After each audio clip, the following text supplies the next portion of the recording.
Chers frères et sœurs, donc nous continuons notre pèlerinage du temps de l'Avent avec donc aujourd'hui la figure de Saint Jean-Baptiste. Vous vous souvenez, la fin de l'année liturgique, il y a quelques semaines, on nous mettait en présence de textes apocalyptiques, de textes où Jésus nous parlait de la fin des temps. Et puis, en ce début d'Avent, on a l'impression que c'est un peu la même ambiance, des textes qui nous parlent des fins dernières, en fait, hein, en termes de conversion. Et donc, on aurait pu s'attendre pendant le temps de l'Avent, je sais pas, à des textes qui nous parlent plutôt d'avant le Christ, ou enfin avant sa naissance. En fait, on propulse aujourd'hui au moment où le Christ a une trentaine d'années, avec la figure de Jean-Baptiste. Jean-Baptiste, c'est le grand compagnon de l'Avent. C'est la figure de sainteté que l'Église nous propose pour cheminer pendant ce temps d'Avent. Alors, Jean-Baptiste a un côté, comment dire, encourageant et révulsant. Vous voyez, quand on regarde sa tenue vestimentaire, ce qu'il mange, on n'a pas envie de prendre un petit café avec lui ou de l'inviter à manger, quoi. Ou plutôt de se laisser inviter à manger à sa table. Je vous rappelle qu'il mange des sauterelles et il s'habille avec des poils de chameau. Je ne sais pas si vous avez déjà senti un chameau. Une haleine de chameau, c'est particulièrement rebutant. Et alors des poils de chameau, je ne vous raconte pas. Donc Jean-Baptiste, en fait, avait une allure qui sortait de l'ordinaire. Et c'est cette figure assez décalée, en fait, de Jean-Baptiste qui nous est proposée aujourd'hui pendant ce temps de l'Avent. Alors, Jean-Baptiste, qu'est-ce qu'il est venu annoncer? Il est venu annoncer un nouveau baptême qui va s'accomplir dans la conversion, le pardon des péchés, et c'est le Christ qui va accomplir ce baptême. Alors, rappelez-vous, hein, Jean-Baptiste, c'est une figure assez incroyable. Hein, donc, c'est le plus grand des prophètes qui a vécu donc, juste avant le ministère public du Christ. Et sa vie, c'est un doigt montré vers l'agneau de Dieu. Hein. Voici l'agneau de Dieu. Jean-Baptiste, donc, il a un côté un peu donc, entre deux chaises, hein, comme on dit en français. Je ne peux pas le dire ici parce que ce n'est pas très poli, mais vous voyez de quoi je parle, hein, quand on a entre deux chaises. Jean-Baptiste, c'est le patron de ceux qui sont effectivement entre deux. Parce qu'il est à la fin d'une première alliance, l'ancienne alliance, et il annonce une nouvelle alliance qui n'est pas encore là. C'est pas très confortable. C'est un peu comme les fiancés là qui sont ici, parce qu'aujourd'hui, tout à l'heure, je vous disais que les fiancés sont réunis aujourd'hui pour une journée de préparation. Vous êtes un peu comme des Jean-Baptiste, hein, vous annoncez une nouvelle alliance qui s'appelle le mariage, mais qui n'est pas encore là. Alors on en parle, on se prépare, il y a des jolis enseignements, des temps d'échange, voilà. Mais on n'est pas encore marié. Donc vous voyez, on peut pas. Voilà, il y a un temps pour tout. Bon, donc on est fiancé, mais on n'est pas encore marié. Bon, on se prépare au mariage, mais on n'est pas encore marié. C'est comme le séminariste qui se prépare pendant 7 ans ou plus à être prêtre, mais il n'est pas encore prêtre. Donc il ne va pas commencer à dire la messe, confesser, parce que c'est pas le moment. Bon, Jean-Baptiste, c'est un peu pareil. Jean-Baptiste, il est le patron de ceux qui sont un peu, vous voyez, un peu tendus, quoi. Mais au bon sens du terme, hein. Pas tendus, raides, mais tendus vers une alliance qui va venir, mais qui n'est pas encore là. Ce côté déjà là, mais pas encore là, est inconfortable. C'est pas drôle. Parfois, on aimerait que ça soit tout de suite là. On aimerait ouvrir les paquets avant Noël, mais il faut attendre Noël pour ouvrir les paquets. Bon. Eh bien, Saint Jean-Baptiste nous aide à vivre ce temps de préparation. Vous voyez, Jésus n'est pas arrivé comme ça tout d'un coup. Alors, il y a déjà eu tout l'Ancien Testament pour le préparer, donc ça a pris quand même beaucoup de temps, beaucoup de siècles et beaucoup de pages hein, dans nos Bibles. Et il a fait une ultime préparation avec 2 personnes très importantes que nous fêtons pendant ce temps de l'Avent, Saint Jean-Baptiste et la Vierge Marie, que nous fêterons, hein, dont nous fêterons la grande préparation dans la fête de l'Immaculée Conception dans quelques jours. Donc Jean-Baptiste, il est dans le désert. Il annonce Jésus qui vient bientôt, mais qui n'est pas encore là, mais qui quand même vient bientôt. Bon, c'est le temps de l'Avent. Et puis, par sa tenue tout à fait prophétique, hein, je suis désolé, hein, même si sa tenue nous fait un peu rigoler, poil de chameau et tout ce que je vous ai dit, en fait, c'est une tenue qui rappelle la tenue du prophète Élie. Donc nous, évidemment, c'est pas très vendeur quand même comme tenue, mais en fait, pour les Juifs qui voient Jean-Baptiste avec sa tenue, là, ses poils de chameau et tout le reste, ils pensent à Élie, en fait. Or, on avait annoncé que Élie reviendrait. Donc les gens pensent d'ailleurs que Jean-Baptiste, c'est Élie. C'est pour ça que Jean-Baptiste dit, non, mais moi je ne suis pas Élie, je ne suis pas Isaïe, je ne suis pas le Messie. Le Messie, il va venir, mais ce n'est pas moi le Messie. Alors, Jean-Baptiste, du coup, nous aide pour nous tous qui sommes un peu dans cet entre-deux, dans ces phases de transition.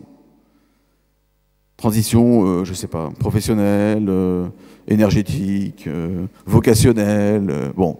Tous ces temps où, en fait, on doit passer d'un état à l'autre, ce qu'on s'appelle la conversion, vous voyez, de passer d'un état du vieil homme à l'état de l'homme nouveau. C'est un passage qui n'est jamais simple, jamais facile, jamais aisé, mais Jean-Baptiste nous est donné comme un compagnon pour nous conduire sur cette route. Qu'est-ce que Jean-Baptiste annonce? Il annonce une conversion, un baptême de conversion, et l'Écriture nous dit qu'il était doux avec les humbles et revêche exigeant avec les orgueilleux. C'est d'ailleurs ce que les prophètes font souvent. Ils sont exigeants et fermes avec les orgueilleux, les cœurs endurcis, ceux qui pensent tout savoir sur tout et qui sont pleins d'eux-mêmes, et très bienveillants, bons, délicats avec les doux. Regardez par exemple le pape François. Le pape François, le style papal du pape François qui détonne un peu avec ses prédécesseurs. Chaque pape a sa grâce. Pape François, il y a un côté prophétique, il y a un côté poil à gratter, il y a un côté poil de chameau. Je ne sais pas si vous voyez ce que je veux dire. Il est exigeant avec ceux qui sont dans le bocal de l'Église et très bienveillant avec ceux qui sont loin de l'Église. Parfois, ça peut nous agacer un petit peu, mais c'est bien. Il est payé pas très cher lui non plus pour ça, mais son but, c'est justement de réveiller en fait les cœurs orgueilleux qui sont pleins d'eux-mêmes et puis d'aller avec beaucoup de compassion et de miséricorde vers ceux qui sont loin de l'Église. L'Évangile nous dit que les Juifs affluaient de partout, de Jérusalem, de toute la Judée et de toute la région du Jourdain. Et tous, dit l'Évangile, reconnaissaient leurs péchés. Franchement, ça fait rêver quand même. Vous imaginez qu'on dise, voilà, tout Lyon, toute la région lyonnaise, toute la région du quart sud-est de la France, venait dans les églises, supplier les prêtres, supplier les laïcs, les fidèles engagés dans la mission pour se convertir. Ils se jetaient au confessionnal, ils attendaient des heures avant de pouvoir recevoir le bain d'une nouvelle naissance. Bon, on n'en est pas encore là. Mais on va demander au Seigneur de nous aider à nous accompagner dans son chemin. Parce que le temps de l'Avent, c'est un temps de conversion, c'est un temps où nous sommes appelés à recevoir d'une manière nouvelle le bain de la nouvelle naissance, notamment qu'on vit par le sacrement de la confession. Je vous rappelle que le sacrement de la confession, c'est le lieu où le baptême est réactualisé. Nous sommes replongés dans les grâces du baptême à chaque fois que nous allons demander pardon au Seigneur dans ce sacrement. C'est vraiment le laboratoire de la résurrection, le confessionnal. Alors Jean-Baptiste, du coup, nous donne un exemple. C'est l'exemple de l'effacement. Vous voyez, on n'a pas ce passage aujourd'hui, mais vous vous souvenez quand Jean-Baptiste dit il faut que lui grandisse et que moi je diminue. Là, aujourd'hui, l'Évangile nous dit que Jean-Baptiste reconnaît qu'il y a quelqu'un qui est plus fort que lui qui va venir après lui.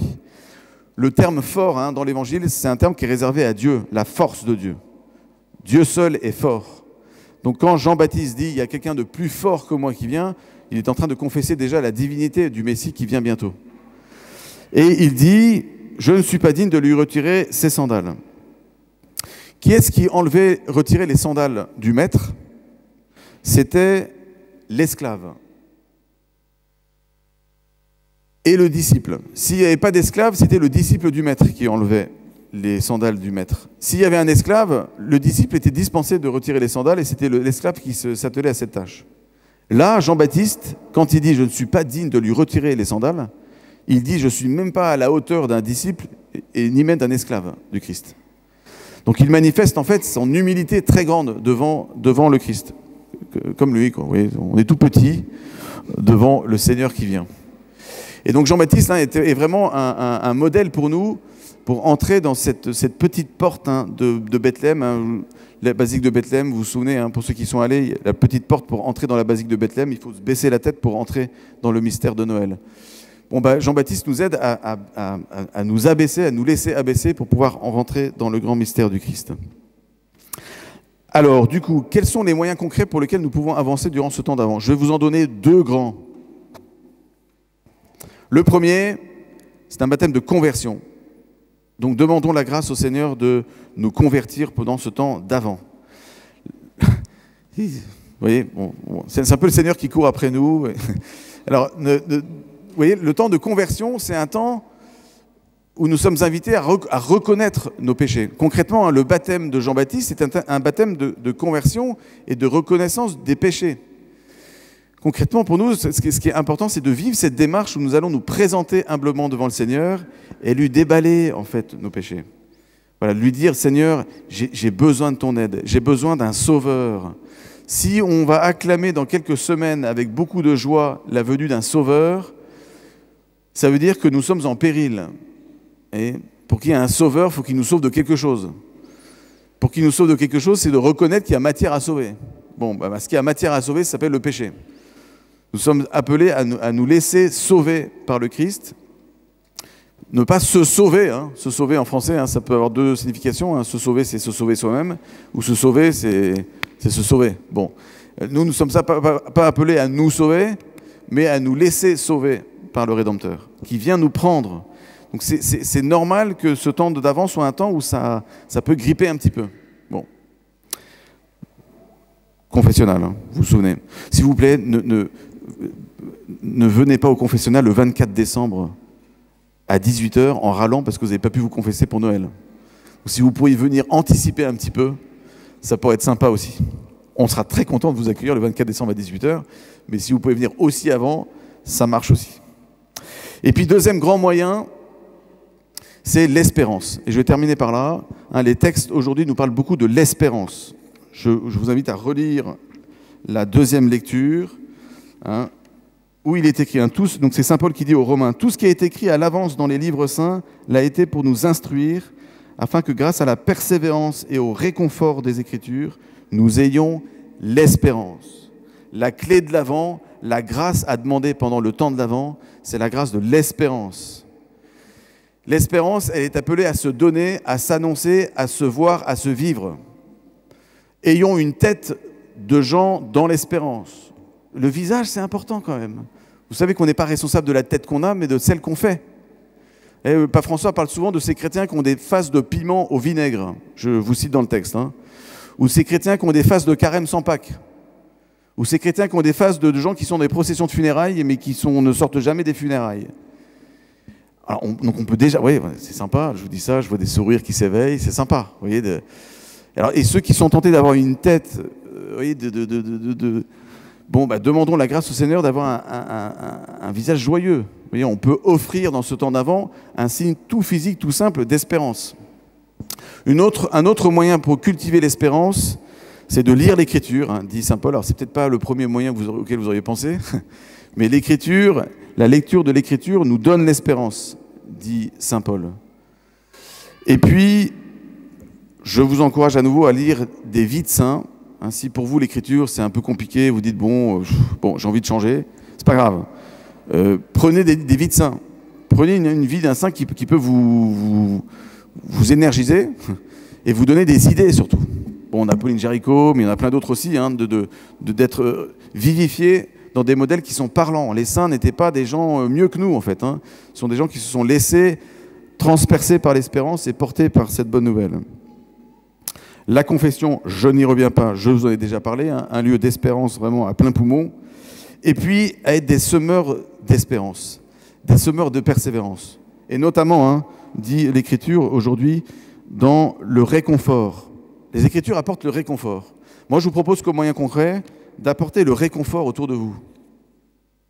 Une parole, un message, un coup de fil, un sourire, une attention. Spécialement avec ceux avec qui vous avez du mal.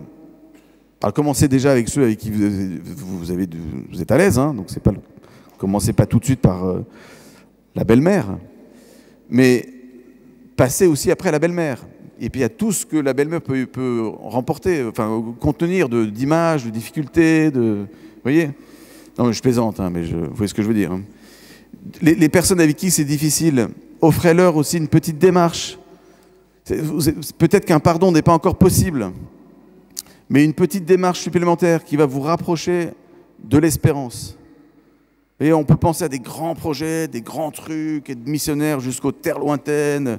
Mais en fait, nos premiers prochains, les gens vers lesquels on est porté à apporter cette bonne nouvelle, à cultiver l'espérance, ils sont là.